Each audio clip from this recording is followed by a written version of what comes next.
What are you doing, Maya? That guy's a biker. You trying to get yourself fired? Mike's voice sliced through the garage like a bad socket wrench grinding against metal. Maya Williams didn't flinch. She kept walking steadily, purposefully toward the man standing beside the stalled Harley. Its chrome was scuffed, the paint chipped, and the engine let off a weak tick with each passing second. But what caught her eye wasn't the bike. It was the man. His boots were caked in dried mud, jeans torn at one knee. His leather jacket was sun-bleached and stiff at the shoulders, the patch on the back unmistakable. Hell's Angels. Tattoos climbed his neck like cracked vines, and gray hair clung to his temples, soaked in sweat. But it wasn't the ink or the emblem that made people back away. It was the look in his eyes. Panicked, wild, like he was trying to keep it together and failing. "Ma'am," he said as she approached, voice tight and shaking. "I'm not looking for trouble. My bike had just died 2 blocks down. I pushed it here. My daughter, she's at Uptown General. Internal bleeding. She's 8. She's in surgery right now. I gotta get to her. Please." He wiped his hands on his jeans as if trying to get the desperation off them. At the counter, the receptionist Kimberly glanced up. "No walk-ins without a ticket," she said, chewing gum like he was wasting her oxygen. "I said it's an emergency," he replied, louder now, breath-catching. "I don't need a full workup. I just need her to start. I'll pay." "Sir," Kim replied, snapping her gum, "everyone here's got something important to do." Behind her, 2 customers shifted away from the man like he carried disease. One murmured to the other, "Figures. Biker shows up looking like that." Another tech mic again leaned toward Jonas. "Probably high. You see his hands shaking?" Maya didn't wait. She stepped forward, grabbed a rag off the bench, and moved toward the bike. "I just want to see what's wrong," she said. "You don't need to." Derek's voice shot across the floor like a crack of thunder. The manager stepped out of his office, his foam cup steaming. His jaw was clenched, the muscles at his temple twitching. "Maya, I'm only going to say this once. No ticket, no work. You touch that bike, and you're on your own." "He's not asking for a rebuild," Maya said, her voice calm. "He's asking for help." "We're not in the business of helping," Derek snapped. "We're in the business of protocol." The biker looked like he wanted to disappear, his face flushed red under the grime, hands twitching at his sides. He started to back away. "Forget it," he mumbled. "I'll push it somewhere else." "No, you won't," Maya said, crouching beside the bike. She popped open the ignition panel, fingers moving quick and precise. "This won't take long." "Maya," Derek shouted, tossing his cup into the trash. "That's it. You're fired." Silence. The garage froze. Even the air compressor in the back seemed to suck its breath in. Maya stood slowly, wiping her hands on the rag tucked into her belt. She didn't look at Derek. She looked at the biker. He stared at her, wide-eyed, overwhelmed. "I'm sorry," he said. "I didn't mean to get you in trouble." She shook her head. "Don't be. It's not your fault they don't see you. If you also feel the weight of that injustice, give Maya a like. And don't forget to leave a comment letting us know where you're watching this from. Who knows? Someone nearby might be watching this story with you." And with that, she turned, walked through the gauntlet of silence and sideways glances, and pushed open the front door. The Bronx air was cold, sharp, and honest. It hit her like a slap and woke something up. Behind her, the Harley roared to life. It sputtered once, then caught with a low growl. The man didn't say anything. But Maya knew. He'd make it to his daughter. The bike had fight left in it. So did she. The silence clung to Maya long after the door of AutoPro slammed shut behind her. The noise of the Bronx street horns blaring, footsteps, a siren somewhere uptown rushed in to fill the void, but it couldn't quiet the ringing in her ears. Her fingers still smelled of grease and hot metal. She pulled her hoodie tighter around her jumpsuit and started walking, unsure where she was going, only that she couldn't stay still. By the time she reached the train station 2 blocks down, the adrenaline had worn off, and her body ached with the heaviness of what had just happened. Fired. Just like that. 3 years of showing up early, staying late, doing the grunt work no one else wanted gone in one sentence. She sat on the bench across from the platform, the wooden slats digging into her spine. She thought of calling her mom. But what could she say? "Hey Ma, remember that job keeping a roof over our heads and insulin in the fridge? Yeah, it's gone. Because I helped a guy. Oh. Instead, Maya stared at the ad plastered across the train wall, glossy poster of a vacation in Palm Springs, all sand and perfect teeth. It felt like a joke. The next morning, she woke early out of habit, laced up her boots, then stopped halfway. There was nowhere to go. Still, she packed her tools. Old habits were hard to kill. Her first stop was a garage over on 161st and Jerome, a place she'd done freelance brake work for 2 summers ago. The manager remembered her, smiled, listened, but when she mentioned where she used to work and why she left, his face changed. He nodded politely and told her they'd call if anything opened up. By lunchtime, she'd visited 3 other shops. One said they weren't hiring. Another said she didn't fit their team culture. The last one looked her up and down and asked, "You sure you're not better off doing customer service?" Maya didn't answer. She just turned and left. It wasn't just the firing that stung. It was the fact that no one cared to hear why. No one cared that a man had walked into that garage practically begging for help, and she'd answered. All they saw was a woman who broke the rules. By late afternoon, she found herself sitting on the steps of her apartment building, watching the sunlight stretch long across the street. She still hadn't told her mother. The shame clung to her chest like a wet shirt. Inside, the apartment smelled faintly of Vicks and slow-cooked collard greens. Her mother sat by the window, knitting half-heartedly, glasses low on her nose. "You're home early," her mother said, not looking up. Maya nodded. She dropped her tool bag by the door, forcing a neutral tone. "Yeah, I quit." Her mother stopped knitting, looked at her, quiet. "You quit?" Maya swallowed. A man needed help. His daughter was hurt. No one else would touch his bike. "I fixed it. Derek fired me on the spot." Silence filled the room. Her mother's voice, when it came, was soft. "Did you do what was right?" Maya nodded, eyes stinging. "Then don't let a paycheck shame you." It was the first kindness she'd received all day, and it broke her. Maya turned away, biting the inside of her cheek to keep from crying. That night, she sat at the kitchen table long after her mom had gone to bed. Her phone buzzed with notifications, mostly job boards, spam, and a reminder to pay the gas bill. One message stood out. A number she didn't recognize. Just 3 words. "You still good?" No name. But she knew who it was. The biker. She didn't answer. The next day, she visited 2 more shops. One flat out told her they didn't hire troublemakers.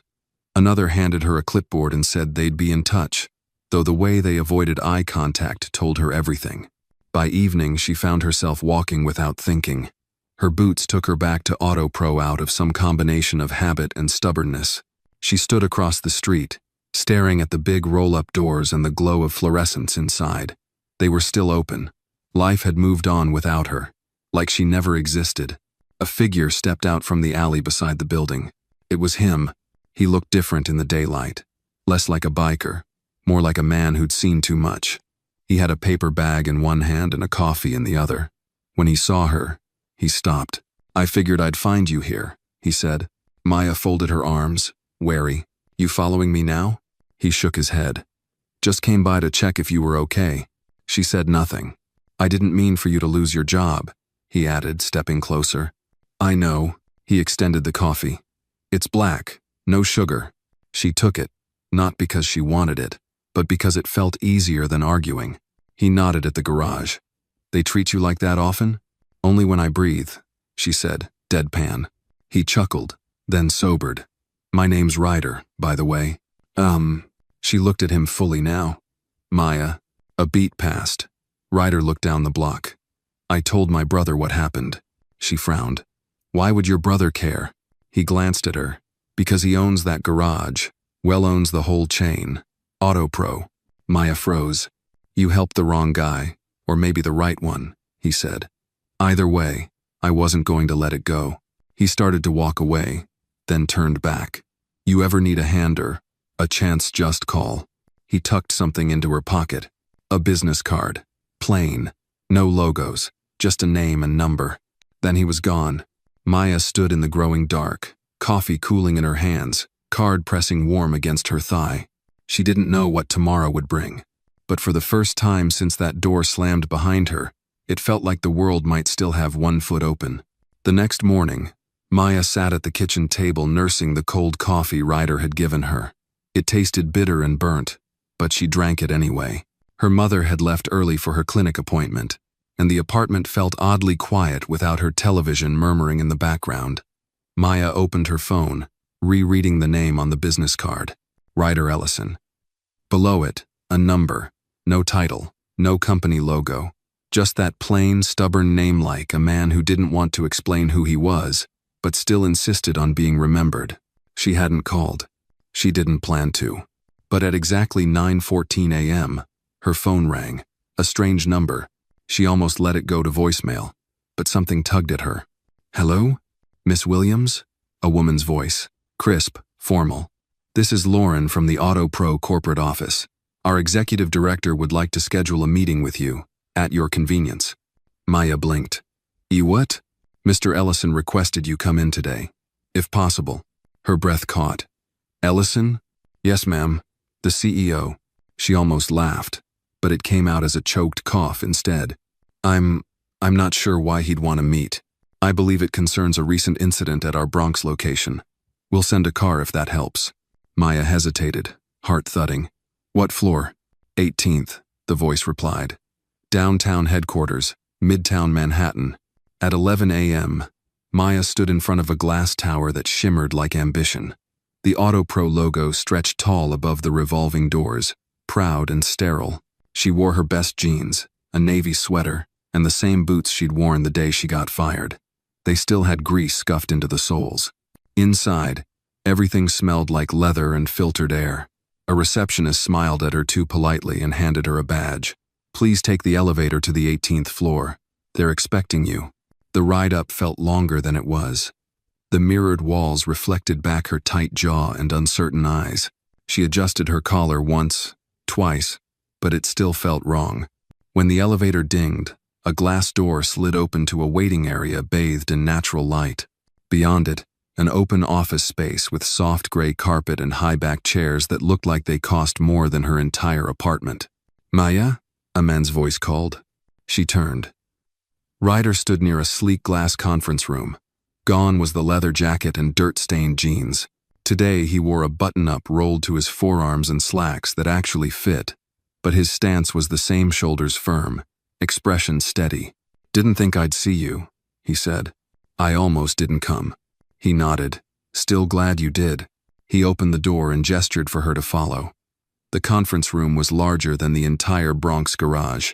At the far end sat a tall black man in his 50s, clean-shaven, sharp suit, watch that caught the sunlight just right.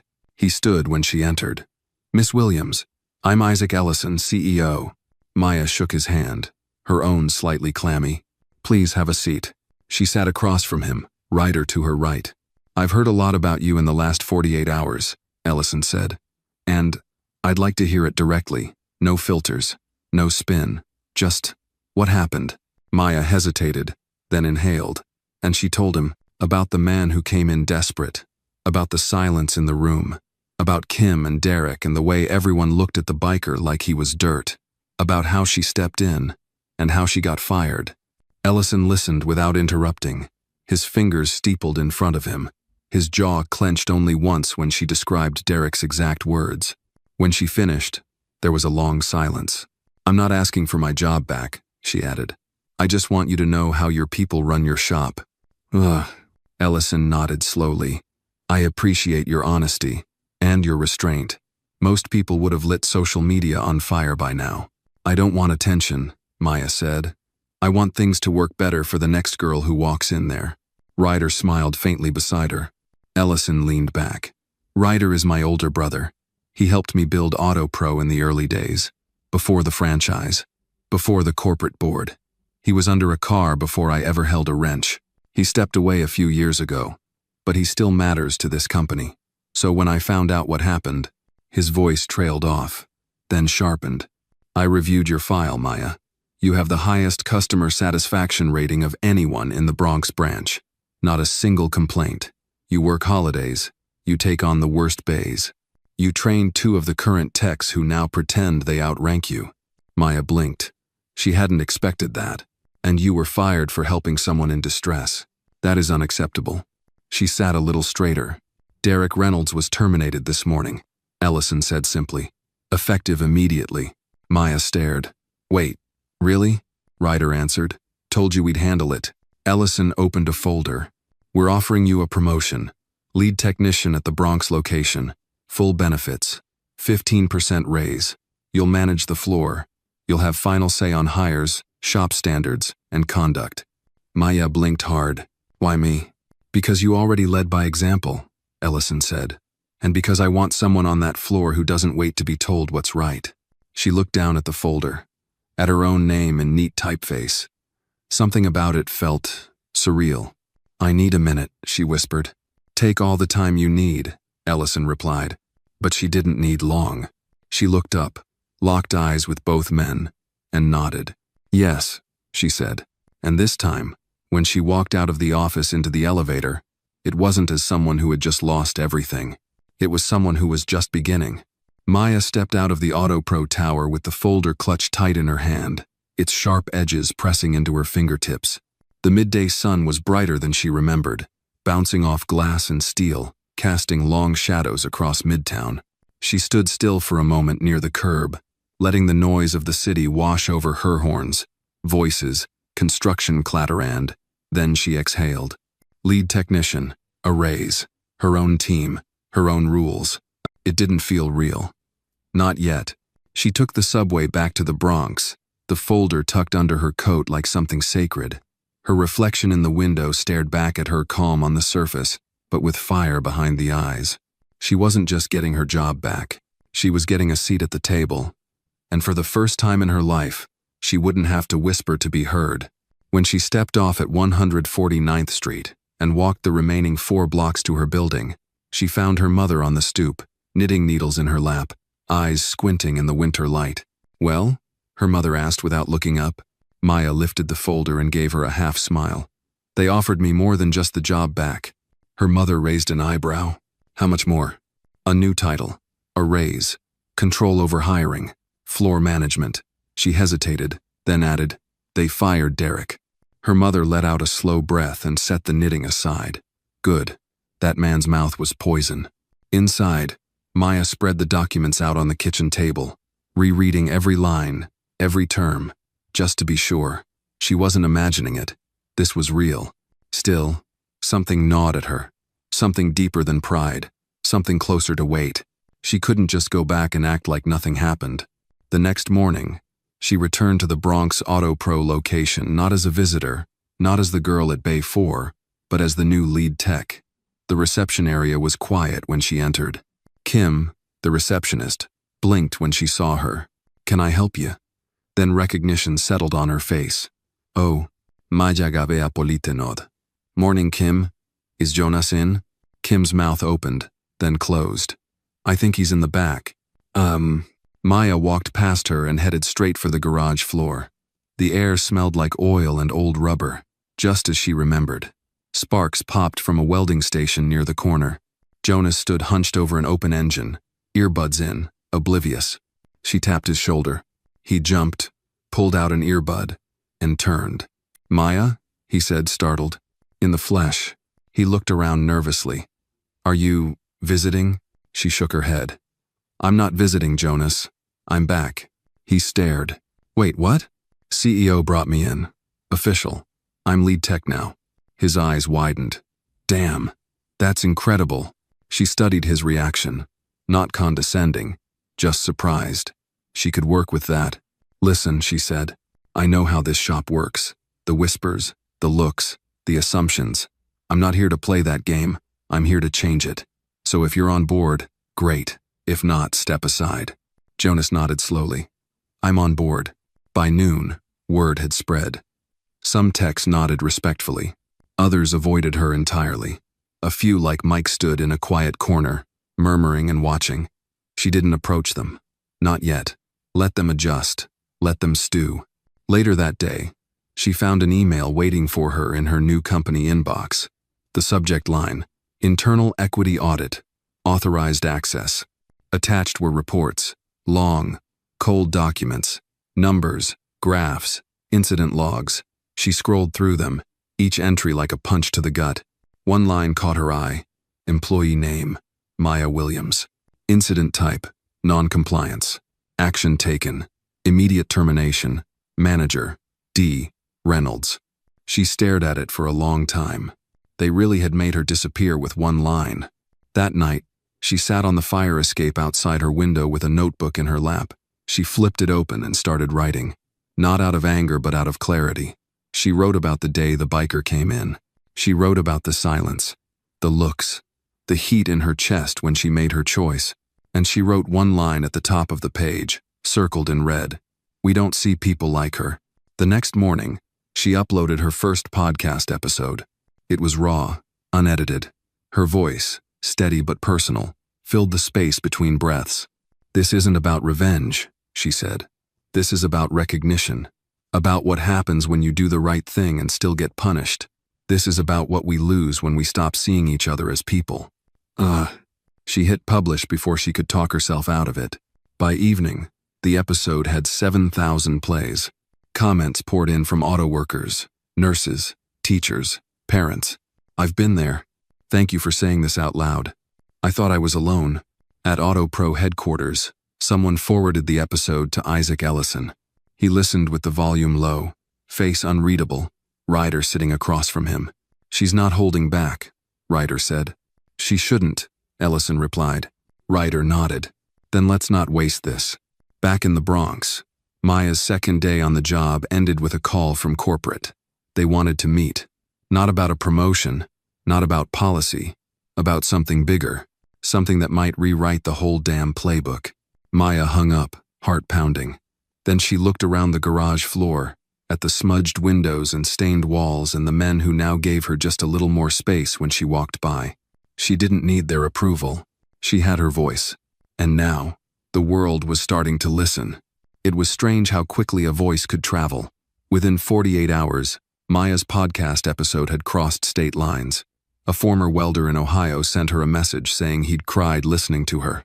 A middle-aged black woman from Detroit said Maya had said what she'd always been afraid to. Someone in Idaho asked if she could turn it into a series. But Maya wasn't chasing virality. She just wanted truth to echo back into the places it had always been silenced. The garage hadn't said much about it. Not directly. But people started changing. Jonas stopped calling her boss with sarcastic air, and said it sincerely now. Kim had stopped snapping gum when Maya walked in, and even made coffee one morning black, no sugar. Then on Friday afternoon, something happened.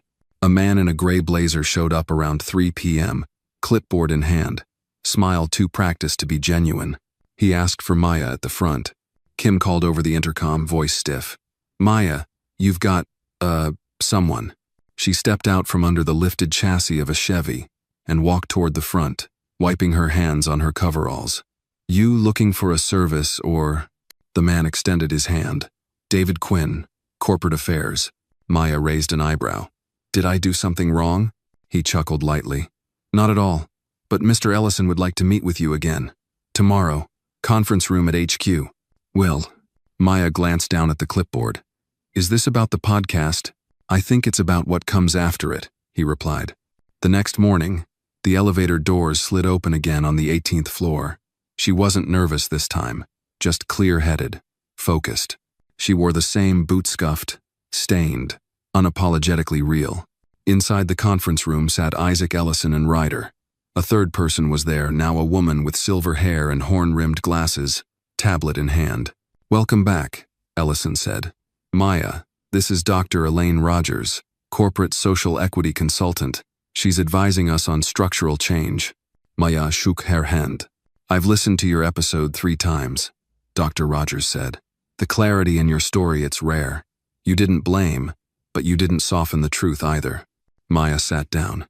I didn't know what else to do. Ryder spoke up. You told the truth. Most people never do it that loud. Ellison leaned forward. We'd like to propose something new. Something bigger than a policy memo or a quiet apology. He slid a document across the table.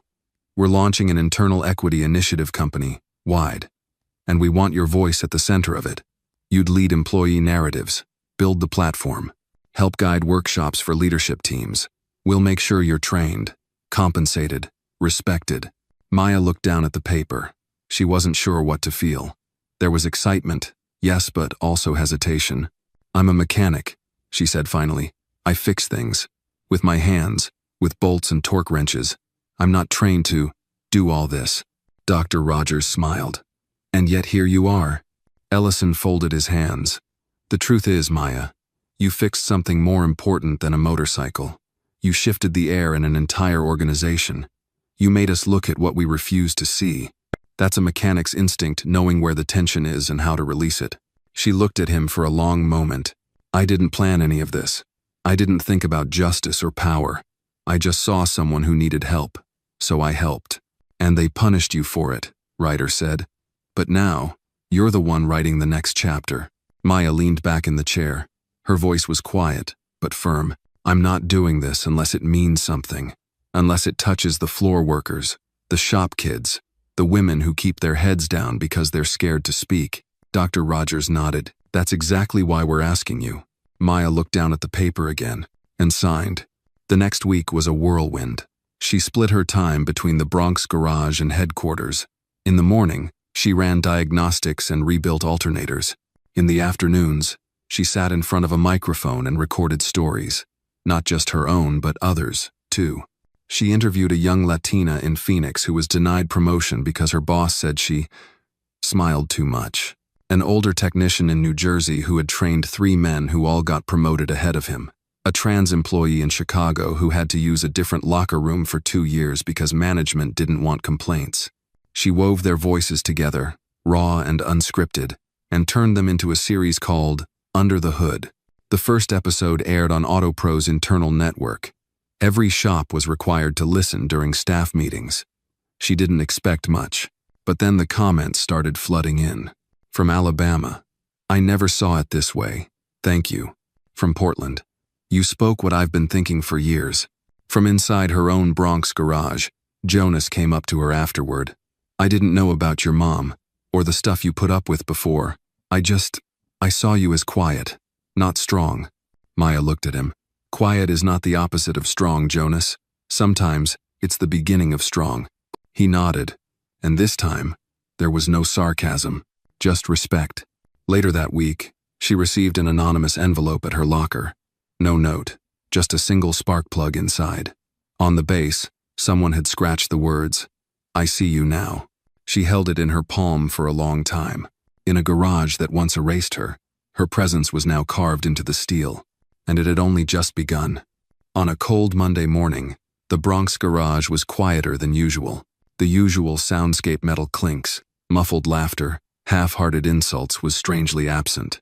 Maya stepped through the bay doors, her boots echoing on the stained concrete. Her eyes scanned the room. Most of the crew was already there, but everyone was moving slower, more watchful, not toward her, but toward something bigger than all of them. She knew why. That morning, episode 3 of Under the Hood had dropped. This one was personal. In the episode, Maya didn't just tell another worker's story. She told her own. The one no one had asked to hear when she got fired. The one everyone pretended wasn't their business. She spoke clearly, calmly, not with rage, but with a weight that only experience could carry. "I didn't scream. I didn't slam tools. I just fixed his bike. I got fired for it. And everyone watched it happen. So this episode, this isn't about a lesson. It's a mirror for those who saw it and said nothing." Oh, when the garage's speaker system quietly played the audio during the morning briefing, company policy now for all branches, no one looked her in the eye. But they listened. After the meeting, Jonas walked beside her in silence for a few steps, before finally saying, "I remember that day. I told myself it wasn't my place, that you had it handled. You and everyone else," Maya replied, not with anger, but honesty. Jonas swallowed. "I was wrong." She gave a short nod and kept walking. Mid-morning, while Maya was reassembling a transmission, her work phone buzzed. It was from Isaac Ellison's assistant. Subject, urgent. Message, "Please come to HQ this afternoon. We need your voice in this." She texted back, "I'll be there by 3. That afternoon, she walked into a different kind of room. Not the podcast studio, not the CEO's office. This time, it was the boardroom. 8 people sat at the long glass table: executives, HR heads, PR strategists, all in suits, most white, all older than her. They stood when she entered, a formality that felt both stiff and symbolic. Ellison greeted her with a firm nod. "Maya, thank you for coming." One of the men gray suit, sharp jaw jumped in. "We've been reviewing the internal response to your series. It's powerful, very powerful. But," another woman added quickly, "there's concern about brand image, public exposure. You understand." Maya sat down, folding her hands calmly. "What exactly is the concern?" The woman hesitated. "There are whispers. Media might pick it up. Shareholders are asking if we plan to issue a public statement." "So you want to shut it down?" Maya said flatly. "No," Ellison said, eyes firm. "But we want to get ahead of it, guide the message." A third voice chimed in, someone from legal. "We'd like to offer you a formal spokesperson role. Keep the story within our channels. Controlled messaging, scripted engagements." "Oh," Maya looked at the man. His tie was too tight, his words too clean. "You want to pay me to make it pretty?" Silence. She exhaled slowly. "Let me be clear. This didn't start because I wanted a microphone.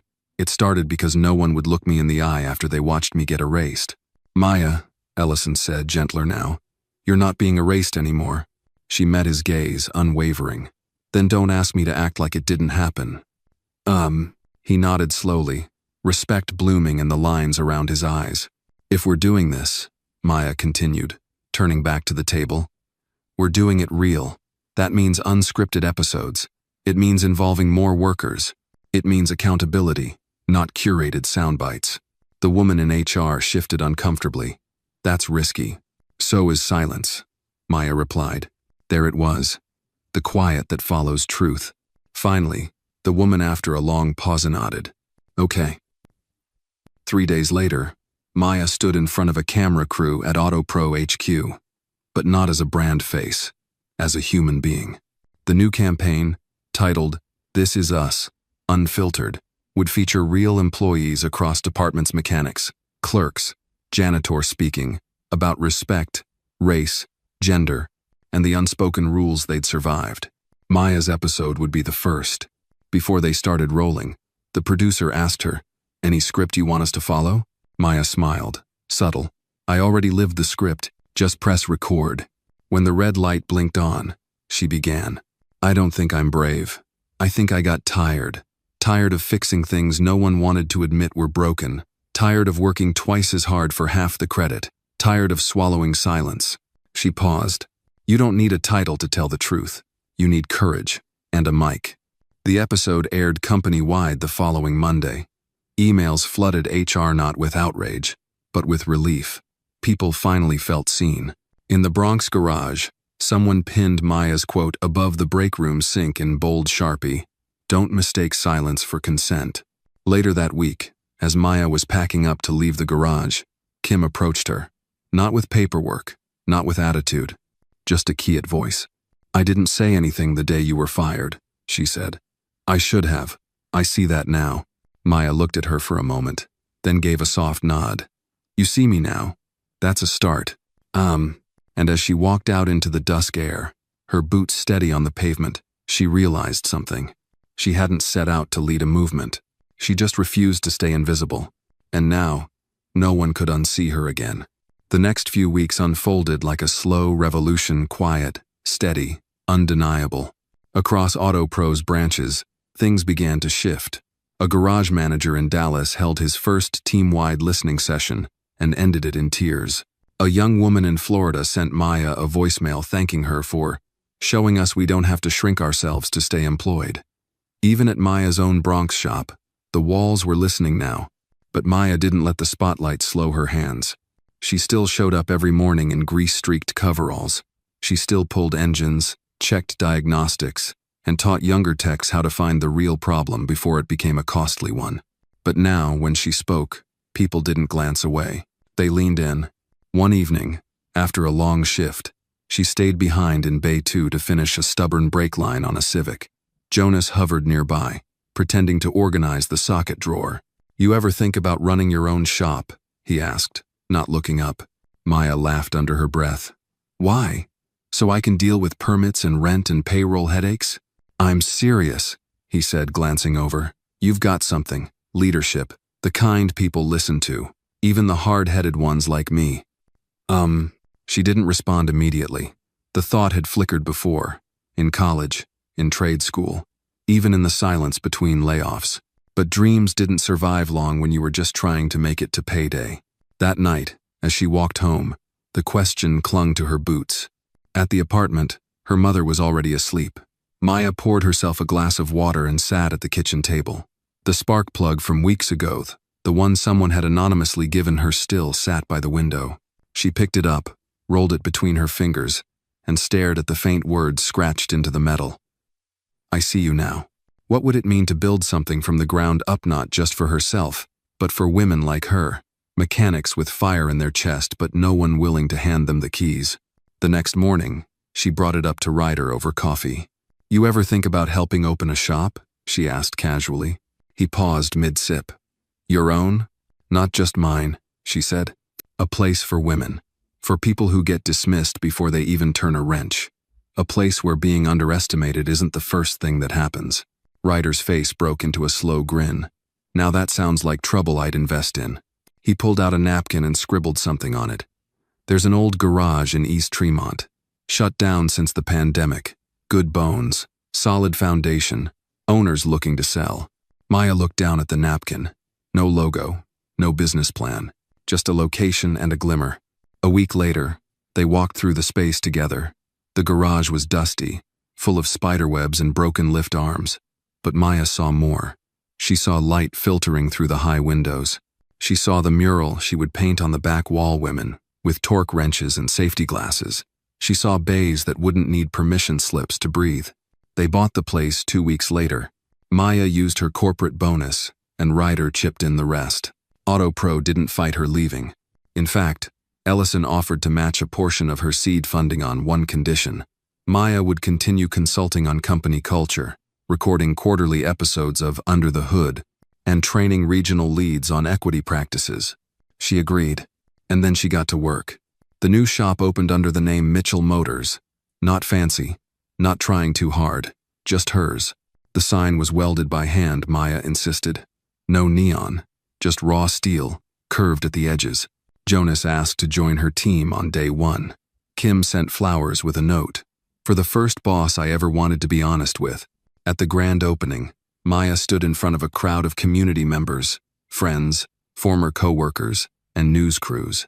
She wore her oil-stained boots and a fresh navy jumpsuit, her name patch stitched in white thread. This isn't just a garage, she told the crowd. It's a workshop for possibility. A place where no one gets fired for doing the right thing. Where people are seen not by what they wear or where they're from, but by how they show up when it counts. Applause followed, but it was the quiet afterward that stayed with her. That moment where people didn't just clap, they nodded. Because they understood. A week into opening, a young black girl named Tessa came by with her older brother. She stood by the tool rack, wide-eyed, watching Maya work. You want to try? Maya asked her, holding out a torque wrench. Tessa nodded quickly. Her brother chuckled. She's been obsessed with engines since she could walk. Maya knelt beside her, showed her how to feel the tension, how to listen to the metal speak when something was wrong. Don't let anyone tell you your hands weren't meant for this, Maya whispered. Tisabimit. Later that night, Maya sat on the bench outside the shop, looking up at the sign under the streetlight glow. Mitchell Motors, where skill speaks louder than stereotypes. The words weren't painted. They were etched into the wall by hand. Permanence, not polish. She leaned back, closed her eyes for a moment, and breathed in deep. She had built this, not to be thanked, but so no one else would have to feel invisible ever again. Maya stood at the back of the shop, arms crossed, watching the quiet hum of work in motion. It was her favorite time of day, not when the crowds came in, but when the shop exhaled. Jonas was replacing a fuel pump. Tessa, now shadowing part-time after school, was wiping down tools with the kind of care Maya had only seen in seasoned techs. Even Ryder, despite his grumbling knees, was crawling under a vintage Impala, swearing softly at a rusted bolt. Feels different here, a voice said behind her. It was Ellison. He had arrived unannounced, dressed in casual clothes instead of his usual suit, holding a box of donuts like he didn't know what else to bring. "Didn't expect you," Maya said. Not coldly, but not warm either. "I figured that," he admitted. "Thought I'd stop by. See for myself." She gestured toward the open bay. "Well, there it is. It's not flashy, but it works." He stepped forward, watching Tessa for a moment. "That girl reminds me of you. Sharp eyes, eager hands. She reminds me of what I didn't have," Maya said quietly. "A place to fail and still be welcomed back the next day." Ellison nodded. "I came to apologize. Not for firing you, that decision was protocol, but for how long it took me to see that protocol was the problem." Maya didn't speak at first. She just stared at a faded poster on the wall she had found in the garage's back room and decided to keep. It showed Rosie the Riveter, but someone had scribbled over her arm with engine grease, making her sleeve look like a mechanic's coverall. Underneath it, someone had written, "We still can." "You could do more," Maya said at last. "Your board listens to you. You could push for hiring pipelines, equity audits, pay transparency." Ellison smiled faintly. "You sound like someone who should be on the board." She arched an eyebrow. "I'm not for sale, Mr. Ellison." "No," he said, "but your voice is worth amplifying." They stood in silence for a beat longer. Then he placed the box of donuts on the counter and left. Later that day, Maya found a small envelope tucked inside the box. No money, no offer letter, just a note. "Sometimes leadership means getting out of the way. Ellison." That night, Maya stayed late after everyone left. She wandered through each bay, her fingers grazing tool benches and air compressors, letting the quiet fill the space. She stopped at Bay 3, where her father's wrenchone of the few things she'd kept after his passing hung on the wall. She touched it gently, feeling the worn handle, remembering how he used to tell her, "Every good mechanic knows when to tighten and when to let go." The next morning brought rain. It was the kind of downpour that flooded gutters and made headlights blur like watercolor. But the shop stayed busy. In fact, around noon, a small crowd gathered outside under umbrellas. Maya peeked out and frowned. There were camera crews, a few journalists, and to her surprise, a couple members of the city council. Ryder rushed in. "You're gonna want to see this." On cue, a police escort pulled up. Out stepped Shonda Price, the city's commissioner for vocational equity. She shook off her coat and walked straight up to Maya with a grin. "Heard this was the place where dignity got rebuilt with socket wrenches," Shonda said, extending her hand. Maya, taken aback, shook it. We just fix cars." No," Shonda said, glancing around. "You fixed a whole system's silence." As cameras clicked, Shonda made an announcement. The city would be launching a partnership program called Hands Forward, offering grants and support to women-led mechanical trade businesses. Maya's shop would be its first flagship mentor site. Maya's jaw tightened, eyes stinging. She wasn't the crying type. But this felt like gravity shifting just a little. After the press left and the last reporter folded their tripod, Maya sat outside the shop again, her boots propped on an overturned oil bucket. Tessa came out, holding 2 sodas. "You really gonna teach all those new girls?" the teenager asked. "If they're ready to work," Maya said. Tessa hesitated, then asked, "Do you think I could someday run my own shop?" Maya looked at her, dead serious. "If you want it, you'll build it, and I'll be right there to make sure no one takes it from you." Tessa beamed and took a seat beside her, kicking at a loose pebble with her sneaker. In the distance, thunder rumbled, but inside the shop, laughter echoed off the walls deep, real, belonging. And somewhere between the grease, the gumption, and the grit, Maya realized something. It wasn't just about proving herself anymore. It was about creating a world where no one like her would have to. It was nearly dusk when the last customer of the day rolled out of the shop. The air inside smelled of motor oil and old vinyl, tinged with the fading sweetness of the donuts Ellison had left. Maya sat at her desk in the small office at the back, fingers brushing over a stack of new resumes from young women across the city, names she didn't recognize yet, but already cared about. Her hands were rough, her back ached, and still, she smiled. The door creaked open. It was Ryder, his knuckles scarred, holding 2 paper cups of coffee like he was offering truce after a long war. "You look like someone who could use this," he said, placing one cup in front of her. Maya took it with a nod. Thanks. He hesitated before sitting in the cracked vinyl chair across from her. You know, back when you first walked in here, I didn't think you'd last a week. She didn't look up. I know. But then I watched you rebuild a carburetor like it was a jigsaw puzzle. No fuss. Just focus. He took a sip. I've been wrong a lot in my life, but I'm glad I was wrong about you. Maya finally looked up. Ryder wasn't sentimental, but tonight his voice carried the weight of something unspoken in apology, a passing of the torch, maybe even pride. I didn't want to take over, she said softly. I just wanted a place to belong. He chuckled. You didn't take over, Maya. You built something. Outside, the shop's lights flickered on one by one, casting a warm glow across the pavement. Tessa could be seen laughing with another apprentice near the tool station. They were young, loud, and full of the kind of energy that made Maya feel hopeful. Her phone buzzed. It was a message from Shonda Price's office. The mayor's office has officially approved the expansion. You're scheduled to speak at City Hall next Thursday. Congratulations, Maya. She stared at it for a moment. City Hall. She hadn't even imagined that as part of her journey.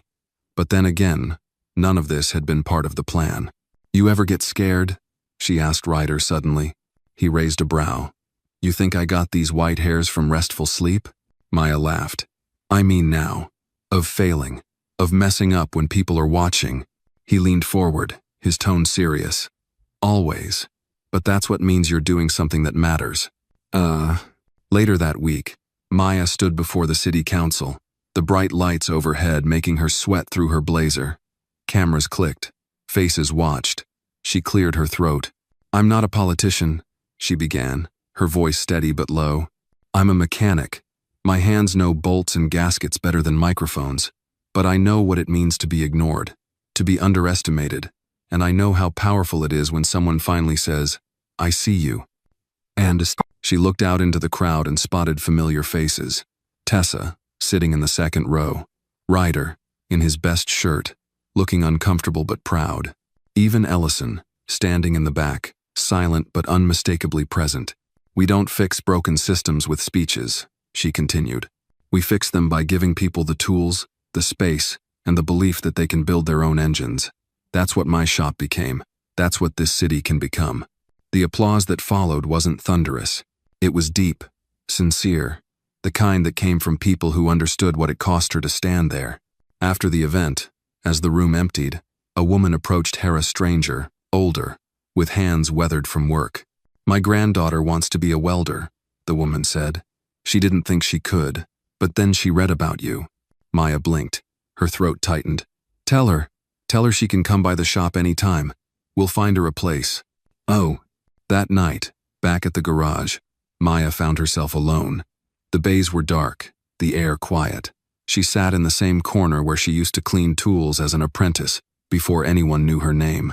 She pulled out a small tin from her locker, a dented box filled with notes, tokens, and scraps from her journey. At the bottom was an old photo of her father, grease on his face, a proud smile. I did it, Daddy, she whispered, and I didn't do it alone. A gust of wind rattled the door. She stood and walked toward it, flipping the lock and shutting the world out for the night. Outside, the city buzzed, but inside the garage, all was still. Not silent, just content. And that's the kind of victory Maya Williams had spent her whole life chasing. Not loud, not flashy, just real, just hers.